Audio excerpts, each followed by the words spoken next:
জামাত শিবিরের লোকজন, জামাত শিবির এবং ভাড়াটিয়া গুন্ডা ছাড়া, জামাত শিবির বিএনপির লোকজন ছাড়া কোনো লোকজন এখানে নাই, কোনো কোটা আন্দোলনকারী নাই। কোটা আন্দোলনকারী জামাত শিবির বিএনপি সমস্ত লোকজন এখানে এসে ভিড় করে একটা অরাজকতা তৈরি করার চেষ্টা করছে। আমরা ডিএমপি কমিশনার মহোদয়ের নেতৃত্বে এটাকে অবশ্যই নিঃশেষ করে দেব।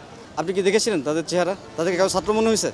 আপনি বলেন, আমি আপনাকে কোয়েশ্চেন করছি, তাদের কাউকে কি ছাত্র মনে হয়েছে? আপনি বলছেন সবাই টোকাই ছিল, সবাই ভাড়াটিয়া ছিল। ছাত্র আন্দোলনের নামে একটা পক্ষ সুযোগ নেওয়ার চেষ্টা করছে। This is very clear to us, এবং আমার মনে হয় আপনারও ক্লিয়ার। আমরা অবশ্যই এদের বিরুদ্ধে অ্যাকশনে যাব। আমাদের সিনিয়র স্টাফদের সাথে পরামর্শ করব, আটকও করবো, প্রয়োজনীয় ব্যবস্থাও নেব। সে গুলিস্তানের একজন হকার, সে এখানে হাতে লাঠি অবস্থায় জড়ো হয়েছে, এই জন্য তাকে আমরা আপাতত সন্দেহজনক হিসেবে গ্রেফতার করছি। ছাত্র না।